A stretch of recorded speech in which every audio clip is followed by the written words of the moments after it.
Fellas, this should probably serve as the best piece of advice that I'll ever give you for the first quarter of this year. If she come through to your ends and she has a matching bra and panties, then bruh, you were the bait. There was nothing about you calling her for a booty call. That was a dick appointment that she was going for. Galatians 1:4. And that's just facts.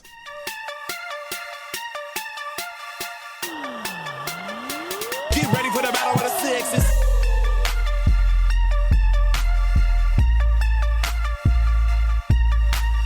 This is one of those ways that you end up finding out that in as much as you thought that you were in control, it was actually the shorty that planned for it. And she just made it look like you were in control, yet she was controlling the entire thing.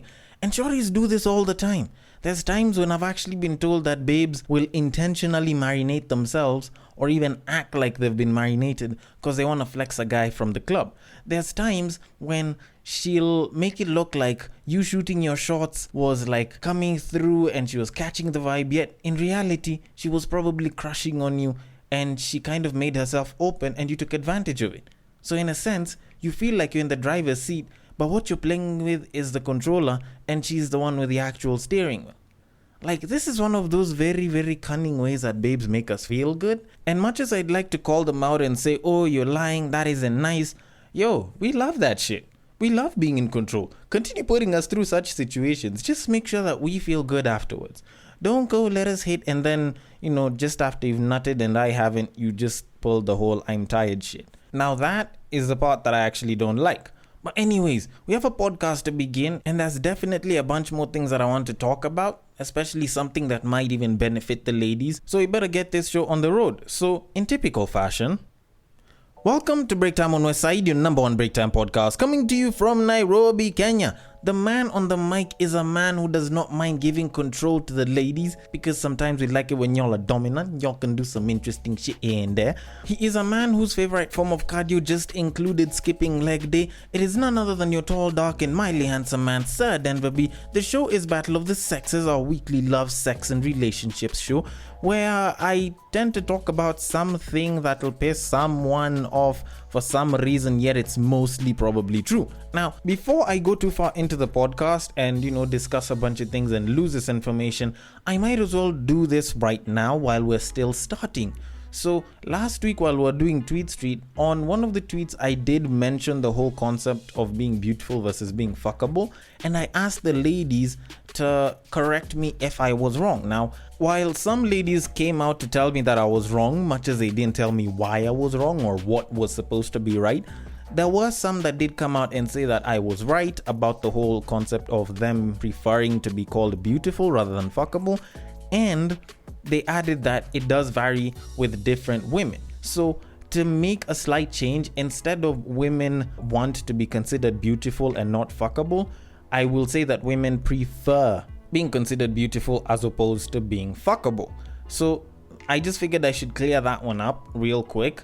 So I should probably move things on. But before we get to the main topic of today, I do need to break down something a little bit, because it was something that I was being told about and I kind of even felt that pain. Y'all remember that episode where we did the whole friends with benefits and the rules of it, and I was busy criticizing what the other guy had talked about? There was something that I didn't mention, and it's the part where when your friend with benefits gets a main and suddenly has to end things. Otherwise, you'll end up being turned into a side piece. And honestly speaking, I think it's one of those pains that people will hardly ever talk about. Almost like those times when you have that one last piece of meat on your plate and you were trying to have it as like the last thing, and then one of your friends or family members or siblings just went and decided to take that piece.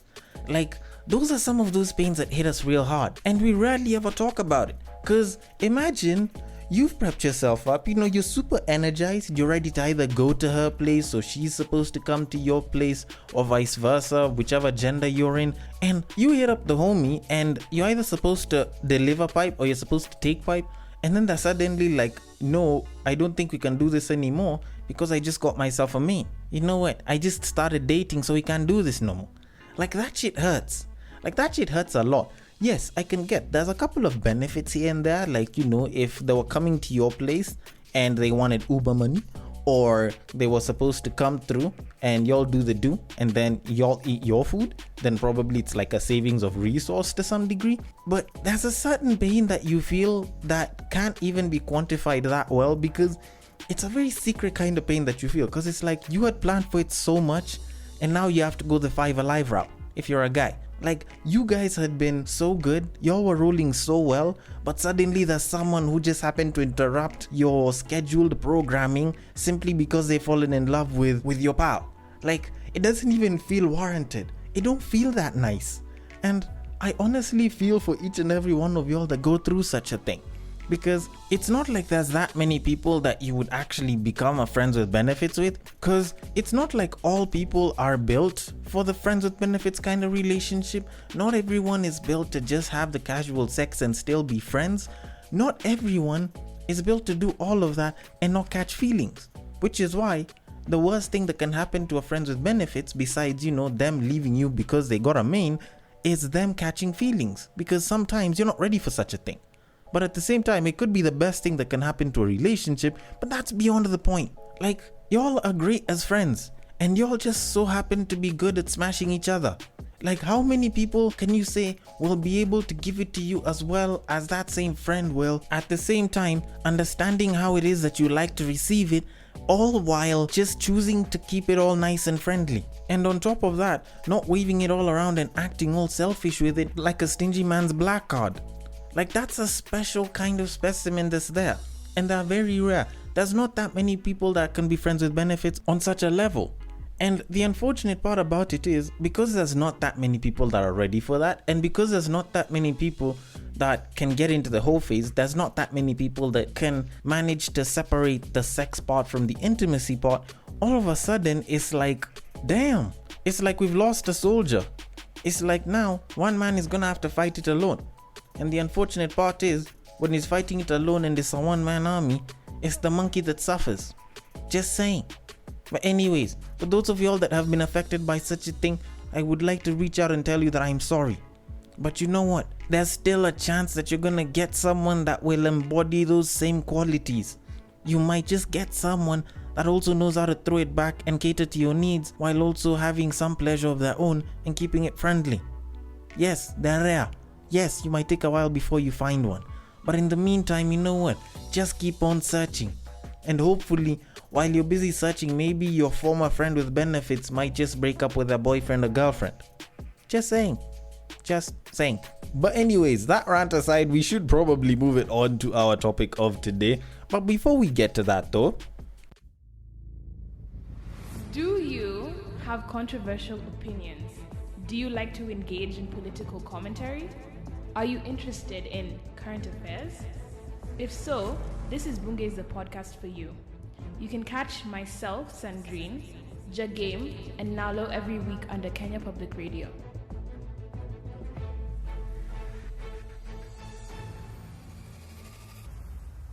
So over the past couple of years that I've been in the game of talking about love, sex, and relationships, whether as a presenter on radio or as a podcaster, there's something that I've been hearing quite a bit, which has always kind of intrigued me. Now, it's usually this thing where you hear some babe saying, oh, I've got the kind of pussy that make my ex wanna come back. Oh, I've got the kind of pussy that can make a nigga wanna cheat on his girlfriend. Oh, I've got the kind of pussy that can make a nigga wanna wife me and never wanna let go. Stuff like that. And it's not like women are the only ones who've done it. Guys usually do that as well. They'll talk about how with the kind of dick that they give, that babe isn't gonna go anywhere.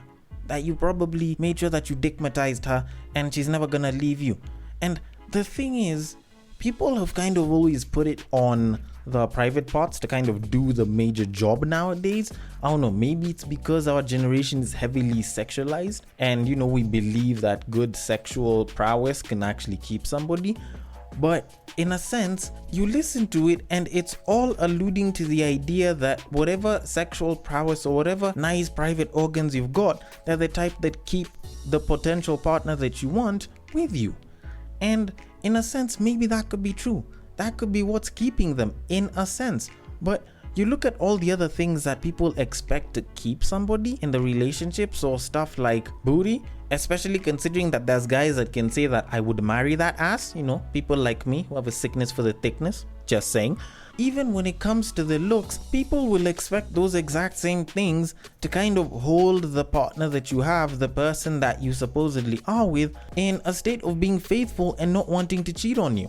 Because for some reason, it's like there's this belief that if I look really good, if I have this kind of booty, or if I ride him this well, that'll make sure that he will not leave me. And in a sense, if you're to listen to people on the outside, that would seem true, because people would be like, you know what, with a booty like that, how could you ever leave such a babe? With a body like that, how could you ever leave such a babe? With a babe that's that fine, who would ever want to cheat on her? But then all of a sudden, people start to pay attention to that relationship that she's in. People start to pay attention to the kind of people that she's dated.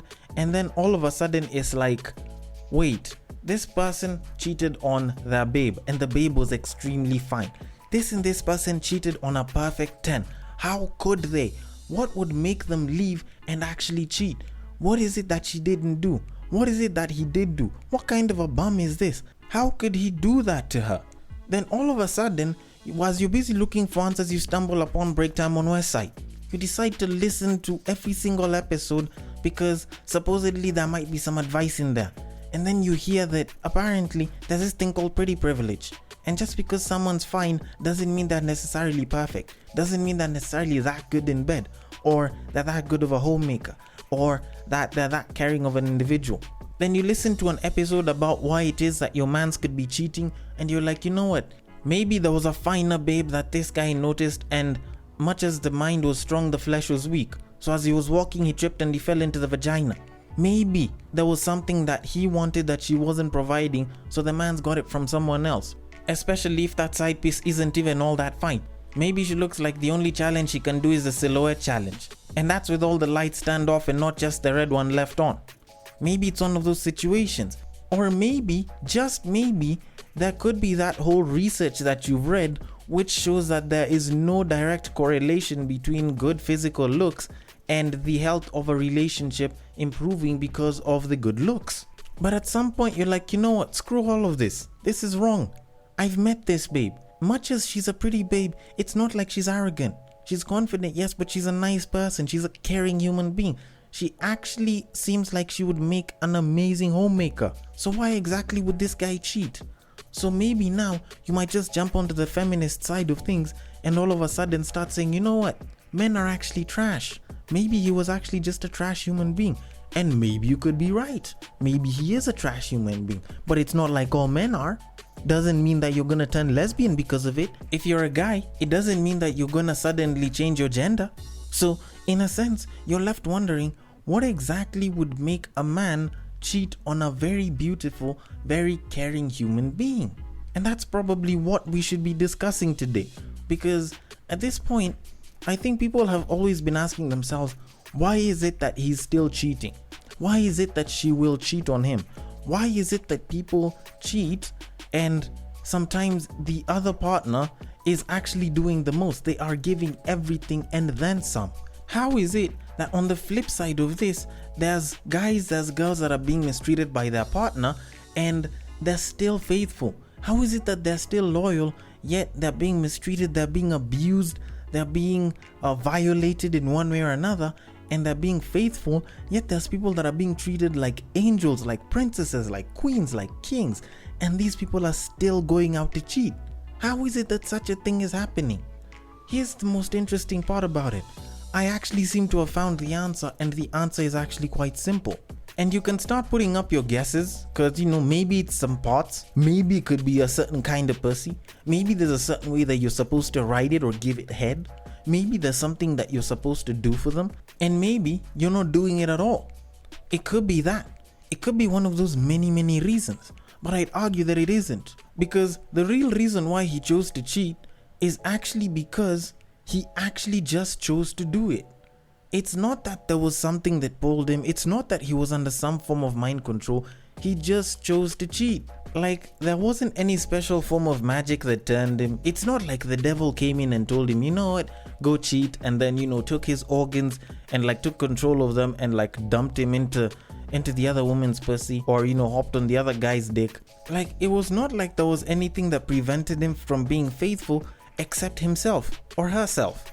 Like, that person, that partner that you're looking at that cheated out of their own free will. If they did it and it wasn't of their own free will, then technically they can claim that they were raped, or they're being framed, and there could be an argument for it. But most times it's not like people cheat without really having the control on it, and they choose to do it.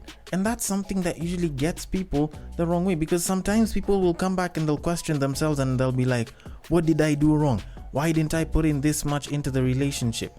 And yes, sometimes you could be the reason, but ultimately the final decision came down to your partner, and they chose to make the decision that didn't favor you. Because you look at the people that claim that they have the most killer pussy, or they have the best looks, or they have the best dick, or they have the best ABCD, and if you look hard enough, you might just find that they've been cheated on. Like, people will continue claiming that they have the killer ABCD, but they'll still probably end up being cheated on, not necessarily because they failed at any of that, or they screwed up on one day and the person was like, nope, glitch in the system, let me leave. But their partner went, saw something that they probably liked outside of the relationship, thought through their options, or probably didn't think, and then, walked around, slid and fell inside, and then boom, all of a sudden, it's like they're cheating. All of a sudden, it's like they're thinking about someone else besides their partner. Because to give you the idea of someone that sounds like they'd be amazingly faithful, let me even read something that I saw online. So, some lady was like, call me old-fashioned, but I was raised to serve my husband. Cook his meals, do his laundry, massage him after work, always clean the house. That's exactly the wife I am going to be. If he cheated on me, I lacked something he needed and wanted, and that's on me. And I'll see such things, I'll hear of such situations, but ultimately you'll still hear that such and such a person cheated on their partner, yet all of this was being done for them. And deep down, you might want to say that there might have been something that the partner couldn't do, or there could be something that the side piece was giving that, the partner couldn't give. And maybe you might be right, but ultimately, your partner chose to cheat, and that was a decision that they consciously chose to make on their own. So, to kind of sum it up, there is nothing that you can do to keep someone that wants to cheat from actually cheating. Maybe you step in and you catch them just before they do the act, but still, either way, they're still gonna be looking for chances to cheat again. And let's be honest, by the time they've gotten there, there's probably nothing that you can do to stop them from doing it again. And that's that. Like, there's no hiding from it, there's no sugarcoating it. That's it. Like, people have tried all sorts of methods to keep their husbands or wives in check and not cheat on them. And guess what? 99% of those times, it's backfired. The 1% of the time when it's actually worked is mostly credited to things like witchcraft, because, well, if there's one thing that you should probably never fuck with, it's witchcraft, because that shit can be dangerous as hell. People have gotten stuck in other people's vaginas. Just saying.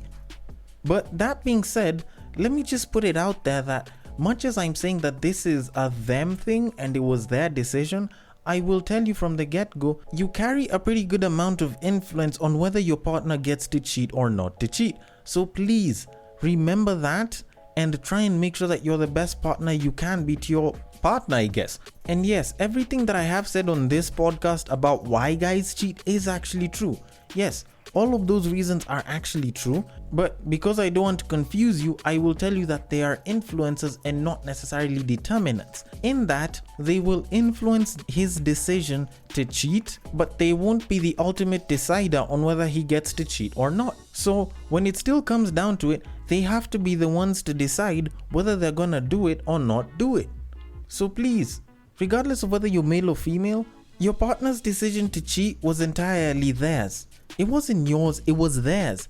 But, and I will repeat, but, there is a good chance that you can influence whether they get to cheat or not based on how it is that you treat them and how you are as a partner. So please, always strive to be the best partner that you can be. And that way, we can probably have a little less people cheating because they lacked something in the relationship. But anyways, I want your thoughts on this. Do you think that there's more influences to cheating And do you think that the determinants of cheating go beyond just the one person making that one decision? The DMs are open. On Instagram, it is at Breaktime on Westside. On Facebook, it is also at Breaktime on Westside. And if you're hitting me up on Twitter, you can slide into my personal DMs at Bagaka the D is the handle to go to. Thank you so much for listening all the way till the end. And if you're listening on Castbox, feel free to drop your comments there and I will attend to them accordingly. And I will catch you guys on the next break. Take care.